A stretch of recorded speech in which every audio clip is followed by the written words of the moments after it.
سوال پوچھا گیا ہے کہ دوران روزہ سخت نزلہ اور سنیزنگ چھینکیں آنے کی وجہ سے طبیعت خراب ہو تو کیا انسان وکس یا انہیلر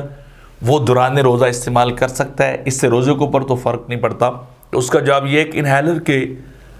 یوز کرنے سے دوائی کے ذرات جو ہیں وہ انسان کے ناک کے ذریعے سے اوپر اس کے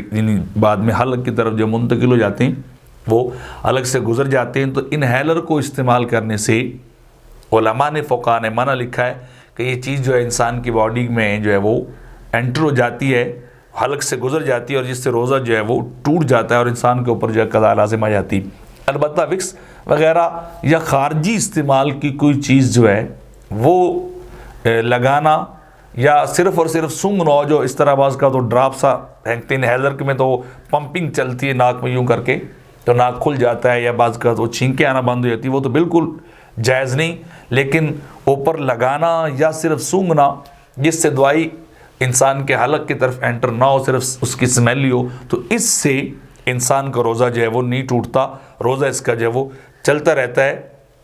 یہ اسی طرح بات جو لکھی گئی کیونکہ کوئی چیز انسان کے حلق سے نیچے جو ہے اس صورت میں نہیں جاتی، تو جس صورت میں دوائی انہیلر کی وہ لیکوڈ فارم کے اندر ہوتی ہے وہ جائے گی تو اس سے روزہ ٹوٹ جائے گا، ورنہ بام وکس وغیرہ سے نہیں ٹوٹتا۔